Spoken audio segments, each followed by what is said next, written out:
Junior डॉक्टरों की हड़ताल चौथे रोज भी जारी है। जूनियर डॉक्टरों की हड़ताल से हमीदिया अस्पताल मुतासिर हो रहा है। हुकूमत यकीन दहानी करा रही है, लेकिन जूनियर डॉक्टरों को यकीन दहानी पर एतमाद नहीं है। वाज़ेह के भोपाल जूनियर डॉक्टर एसोसिएशन की जानिब से कहा गया था कि हड़ताल खत्म करने के लिए मुजाहिरीन पर दबाव बनाया जा रहा है।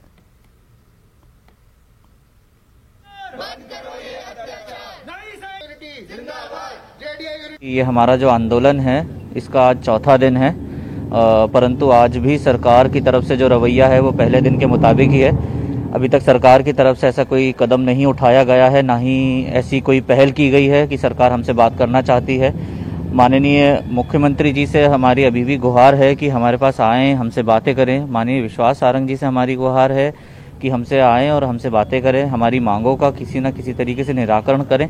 आज जब संक्रमण बहुत कम हो चुका है और तब हमने सोचा कि अब शायद सही वक्त है अपनी डिमांड्स वापस से मांगने का, और हम कोई नई डिमांड नहीं रख रहे। सबसे बड़ी बात तो ये है, ये सारा प्रकरण जो है 6 महीने से चल रहा है, सब लोग अवगत हैं, एक ही बात पे बार बार चर्चा हो रही है, बार बार आंदोलन हो रहा है। तो ये नहीं समझ आ रहा कि सरकार को क्या समस्या है आगे बढ़ कर के आके हमसे बात करने में, और हमारे को बस एक रिटर्न ऑर्डर चाहिए, मात्र इतनी सी डिमांड।